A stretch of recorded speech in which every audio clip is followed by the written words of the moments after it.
Hi, everyone. Welcome to this month's episode of Simon's Book Club, where every month we'll be reading some of the best books in psychology, the science of well-being, neuroscience, and consciousness. This is the third episode, and today I'm going to talk about Carol Dweck's mindset, which really ties in with all the books I've discussed so far, as it works with the ideas of growth and human potential that Kaufman is so interested in and can easily fit into the model of psychological flexibility that Hayes promotes as well. The theme that I've been so interested in lately, and the theme of these three book club videos, is growth, development, and flourishing from the perspective of some of the most respected names in psychology. And even though this book is in the same spirit of those two books in some way, I just really struggled with this book altogether. It kind of diverts from the first two books in a way that I'm not all too comfortable with. I read Mindset fairly quickly, and I mulled it over for a while, and it's just not sitting well with me. I'm feeling a lot of resistance in promoting this book with the way that it promotes the growth mindset. And I've been working and reworking this script for weeks. Weeks! Also, I've said growth mindset a couple times now without explaining it, and I don't want to lose you so early in this video, so let's lay out some of the foundations of this idea first, and then dig into their implications a little bit later. Here's a good image from the book. The author recommends printing this out and sticking it on your mirror. I haven't done that yet. I don't have a printer, or tape, or consistently hot water. The basic question that the author is trying to answer in examining both mindsets are about your personal abilities. Do you believe that you have a distinct personality with set abilities, a clearly defined sense of self and preferences? Have you reached the limits of your intelligence? Are you either good or bad at math? And if you're bad at math, is there no point in trying because you're just not a math person? In that case, your mindset leans towards being fixed. Or do you believe that you're growing as a person, constantly learning new things and facing new challenges? Are you open to new experiences, willing to push yourself, live at the edges of your windows of tolerance, and try things that you might not necessarily like? Well, my friend, then you and me can vibe, and you're more in line with the growth mindset. A good example of understanding your mindset is by looking at the actions that you do and how you describe yourself with these actions. And this is the part of the book that I really agree with. Are you a product of your actions, or are you a process of them? That's a very important distinction here. Say, for example, that your business went bankrupt, or you got an F on your math exam, or that you didn't make the high school basketball team, or that no one is really watching your YouTube videos. Which of these statements would you more likely say? I am a failure, or I failed at this. This is a very important difference. Do you take failures as something that just happened, or do you take them as something that define you, that explain the kind of person that you are? Did you win, or are you a winner? Did you fuck up, or are you a fuck up? Did you make art, or are you an artist? Did you not do well at the math test, or are you bad at math? Did your last relationship not work out, or are you bad at relationships? According to Dweck, becoming is better than being. The fixed mindset does not allow people the luxury of becoming. They have to already be. People with a fixed mindset have the tendency to define themselves by what happens in their lives and by taking on these happenings as a part of their personalities. In the Mindset book, this is described basically in terms of abilities and intelligence. Many of us have this deep belief in innate abilities and people that are gifted. We have child prodigies. We have God-given talents. Or some people believe that they've been dealt a specific hand in life, that their childhood has made them who they are today, and that there's little they can do that can change it. Some people have little belief in being able to develop. For people of fixed mindsets, intelligence is static. For people of the growth mindset, intelligence can be developed. In some ways, it boils down to a nature versus nurture argument. Are you naturally awesome, or do you have to work at it? So this first part of the book I'm okay with, but the second part of the book is where I'm having challenges. Dweck then goes on to describe the characteristic behaviors of people with fixed versus growth mindsets, and the contrast is really kind of damning. If you don't want to read the book, all you need to know is that fixed mindsets suck.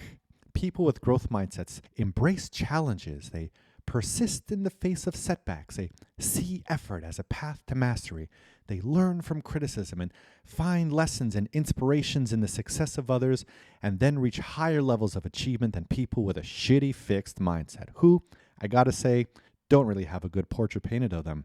People with a fixed mindset want to look smart to others, and so they avoid challenges. They get defensive and they give up easily. They see effort as useless. They ignore feedback and they feel threatened by the success of others. And in doing so, they plateau early and they don't reach their full potential. This doesn't sound too good, doesn't it? I mean, if you had the choice between these two, the way they're painted in very black and white terms, you definitely want to choose a growth mindset. The book really pushes you to that conclusion. It's heavily biased towards a growth mindset. A big portion of the book is anecdotes of how students and athletes and CEOs and couples and parents with a fixed mindset suffer deeply and just fucking self-destruct, while people with the growth mindsets flourish. But I don't know. I think if you can't tell by now, it's kind of selective and maybe skewed. She tells stories of CEOs and peak athletes that rose to the top and then failed as a result of their fixed mindset. But in telling these stories about how people failed from their fixed mindset, Dweck kind of ignores how they succeeded because of it too. It's only as if their failures are attributed to their fixed mindset and not their successes, and as if a fixed mindset only shows itself in the face of failure, but is completely irrelevant otherwise. I remember I was trying to explain this book to someone, and I recalled a fixed mindset story that I heard from a friend of mine who used to work at a high position in Apple. He was at an important presentation, and something didn't sit right with him about the next steps, and he raised an objection, to which he was told a quote that I remember to this day. And it went like this: "Look, there are two people that work at Apple, Steve Jobs and not Steve Jobs. Who the fuck are you?" And my friend quit soon afterwards. Now, I don't know how accurate the story was, as it was over drinks, but the point is, according to Dweck, that was a very fixed mindset approach for Apple. But pointing that out would ignore the fact that they're still the biggest company in the world, so it's not like a fixed mindset really worked against them here. And this isn't my famous narcissism coming through to defend this kind of fuck you attitude to being special, nor is this to say that I'm endorsing a fixed mindset approach. I'm just trying to be aware of the author's bias here and of the way that this book was written. I find myself definitely more aligned with a growth mindset camp, and most of the descriptions of it kind of resonate with me, but I could see people of the fixed mindset camp finding legitimate complaints against the growth mindset ones. And it's not like you have to fully agree with every item listed on the growth site either. I, for one, have an issue with criticism. I'll fully admit it. I rarely ever like it, and only under very specific circumstances. Unsolicited advice is at the top of my list of kinds of criticism that I don't appreciate. If you offer me advice without my asking for it, I can almost guarantee you that I'm not going to listen to it and I'm going to forget it afterwards. When someone I don't really know all too deeply tells me something I should do with my life, well, then I see that we're probably not going to be great friends in the future. When I'm talking with a friend about a problem that I'm having, and within the first few minutes they start offering suggestions as to what I should do, I also don't really value that because I feel that they haven't heard all of the parts in me that are alive with this issue. And it feels like they've taken one point at the surface of my issue, remembered a time in their life that was similar, and then they'll tell me what they're feeling, more as a form of projection of their needs and insecurities, and less as useful, nuanced, considerate advice of what I'm going through. I'll use that part of the conversation as kind of a detour and as a chance to learn more about my friend, and I'll put my problem off to the side as we're not really talking about my problem anymore. Personally, whenever I'm asked by a friend for advice, I believe in asking more questions to understand what they're going through first. For a long time, more than a few minutes. I want to dig in more, to get at the root of their uncertainty, which oftentimes they're not even aware of because they're so mired in their own issue. But the more that I ask, and the more that's uncovered, I find that eventually the friend I'm supposed to be giving advice to will find the answer themselves, just the right answer that works for them, as my questions did more to let light into the problem, rather than to offer my own suggestion that kind of plasters over it all. I find these conversations a lot more helpful and rewarding. So I know personally I have a fixed mindset approach to advice and criticism because I find it disempowering and condescending and projecting and disconnecting as well. And it does more to bring attention to the giver of advice rather than to solving the problems of the recipient. So that's my issue with criticism. Back to this book here, I'm also finding an issue with fully identifying with the growth mindset because I'm not sure if I just have a fixed mindset in disguise. Dweck suggests that From the point of view of the fixed mindset, effort is only for people with deficiencies. And when people already know they're deficient, maybe they have nothing to lose by trying. So if you look at Dweck's idea about effort, fixed mindset people view effort as fruitless, while growth mindset people view it as a path to mastery. I'm not really in either camp, because I kind of find both perspectives goal-oriented. I don't view effort as a means to an end, but as an end in itself. If it's fruitless or fruitful, doesn't really matter. I put in effort because I want to put in effort, because the effort is pleasurable in itself. Take dancing, for example. I have a fixed mindset about my abilities and my predispositions. I'm very aware that the cards are stacked against me. I'm almost 40. I haven't taken a dance class in my life. I'm very tall, and I'm very white. But I fucking love to dance. I don't particularly think I'm great at it, but I do see whenever I go dancing that a lot of people aren't really that great at it either. And I ain't dancing in Juilliard. I'm dancing in dark clubs to German house music. And I see a lot of people that are very stiff and dancing to themselves with very closed body language. So, fuck it. I go all out. I have a blast and I make friends and I dance with lots of people. I've got nothing to lose, so I let it all out. And I kind of feel like this in many aspects of life. What's the worst that could happen by trying? There's always something to learn, even in my most embarrassing moments. And so by going out there and flapping around, I could see how other people flap and I could learn how to flop accordingly. I'm not putting in the effort to dance because I view it as a path to becoming a better dancer. It's not the goal. And I don't think there's no point in putting in the effort to dance either. I'm just dancing. But I'm dancing without the goal of what my future self will be like. I'm dancing for dancing's sake. The effort isn't letting go. According to what the book suggests, I don't know what side of the spectrum that really falls on. Is that a growth mindset or a fixed one? I kind of think it's neither. I'm in a middle camp of not being goal-oriented, in not being driven by improvement.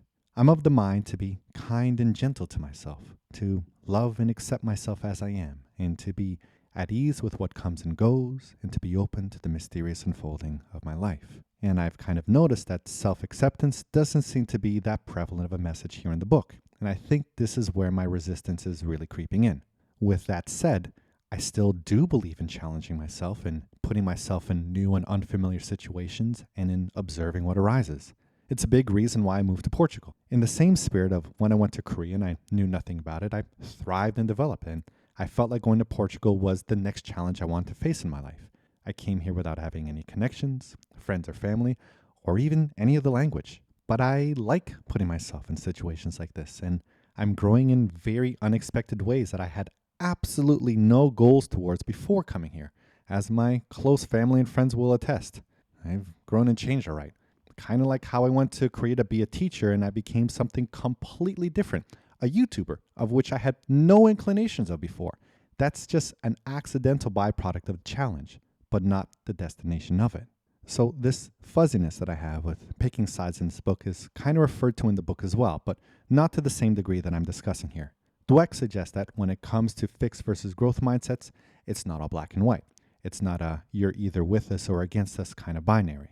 Like many things, growth versus fixed mindsets exist on a spectrum. Sometimes you could be in a growth mindset, while other times when you get triggered, you could slip back into getting defensive and deploying a fixed mindset. However, you're not set on the spectrum, and you could develop more of a growth mindset if you'd like to. Here's how. Dweck suggests 4 steps, all of which tie into what we found in Hayes's and Kaufman's work as well, and so this is the part of the book that I feel more comfortable with. In the spirit of the first book that I did for the book club, Scott Barry Kaufman's Transcend, the idea of integration of the whole self is key, while in the words of Hayes, it's about acceptance rather than avoidance. And so, according to Dweck, The first step is to embrace your fixed mindset. Let's face it, we all have some of it. We're all a mixture of growth and fixed mindsets, and we need to acknowledge that. Now I've heard this before in other places, acceptance is the first step. It's hard to change if you can't admit that there's something that you need to change. And if you can't admit that you have a fixed mindset, then be aware that your denial of it is a fixed mindset approach. And I'm not sure how much of a linguistic word trap this is or how much of this is true. How does a witch prove she's not a witch without being told that that's something that a witch would say? Kind of seems like a bit of a tautology. All right, on to step 2. The second step is to become aware of your fixed mindset triggers. When does your fixed mindset persona come home to roost? To me, this sounds more useful. Being aware of our triggers is important. We all have them in one way or another. Constant vigilance is vital, so we can be aware of making willful decisions and choosing responses rather than just reacting to whatever arises. And we should take the time to sit and become aware of what circumstances cause strong reactions. It's better to know about your triggers beforehand than to discover them in the moment. You don't got to get ready if you stay ready. And step 3. Now give your fixed mindset persona a name. You heard me correctly. Okay, this one sounds silly at first, and I've had some resistance to it. But Hayes kind of suggests doing something similar and naming the dictator within. It gives you a sense of distance from your thoughts so that you don't fuse with them and believe them to be who you are. I mean, we all have many personalities in different settings. Who you are at work isn't who you are with your parents. It isn't who you are with your children. It isn't who you are when you're watching TV. It isn't who you are in the bedroom mid-orgasm. It isn't who you are when you're hungry, and it isn't who you are in traffic. We all have multiple personalities within us, multiple ways in which we present ourselves to others and interact with the world. And so, let's be aware of our fixed mindsets as their own kind of personality and give them a name. Not a dismissive name like Mr. Stupid Poopy Pants, because this part of you is a part of you. So honor it and be kind to it. But be aware of it when it grabs the mic and starts talking, because it arises from wanting to protect you. So I've named mine, and his name is Paul. I can, however, still see some people feeling resistance to this step, to talking to themselves as if they're another person. We're so identified with our thoughts, and we think that they're actually us and speaking from our soul rather than just arising in us. This step isn't going to be easy, I know, but I think it will come more easily the more often we practice diffusion techniques and the more we just sit down and examine where our thoughts are coming from. And now, on to the last step. What happens now? Educate it. Take it on the journey with you. The more you become aware of your fixed mindset triggers, the more you can be on the lookout for the arrival of your persona. If you're on the verge of stepping out of your comfort zone, be ready to greet it when it shows up and warns you to stop. Thank it for its input, but then tell it why you want to take this step and ask it to come along with you. Look, I know this may not work out, but I'd really like to take a stab at it. Can I count on you to bear with me? I really like this last step. I find that it's very important to be kind and gentle to myself. I can't force myself to be in situations that will cause me deep distress. And in the situations where I know I'm going to be triggered, I can approach them with a spirit of curiosity. And I know that in pushing myself out of my comfort zone does grow. So an approach here that I find useful is the acronym RAIN, R-A-I-N, which I heard from Tara Brach's Radical Acceptance. So the first thing I do is R, recognize the thoughts that are arising. Yes, the challenging situation is going to bring about some thoughts, and so I look at the thoughts when they pop up, and I recognize that they're there from a distance. Hello, thoughts. The next step is A, allow the thoughts. I don't have to say no to the thoughts or ignore them or resist them or try to distract myself from them. They're a part of me, so I could hold some space and let them be there and welcome them like guests to a dinner party. There you go. Paul's here again. Oh, Paul does seem a bit anxious. I get it. This is a tough situation for him. Let me see how I can make him more comfortable. Better not give him any more edibles. He gets a bit paranoid on them. And then the third step is to investigate the thoughts. Where did I get them from? It's not like I was born with these thoughts, so can I remember where I might have picked them up? Did I see any movies or hear any songs or read any books that remind me of this? Did I see something like this in my family upbringing or in my school? What does this situation remind me of, which can lead to these thoughts popping up? So let's take a breath and pause. Where do I feel this in my body at the moment? What does this feel like? And the last step is to N, nurture myself and offer myself some kind words of support, like, may I be happy. May I be free from inner and outer harm. May I love and accept myself just as I am. I can say that I've survived situations like this before, and I could survive this one too. I could offer myself some self-love and self-care by offering myself a kind touch, like a hand on my chest, and some nice slow deep breaths. Oh, all right. I could see that Namaste Simon is taking the mic instead of Paul. All right, so let's get back to this book. So I think that the RAIN approach works well with Dweck's fourth step in developing a more growth mindset approach, and RAIN for me is useful overall in any situation where I notice challenging thoughts or uncomfortable emotions arising. I hope that you find it useful and that maybe you could apply it in your life as well.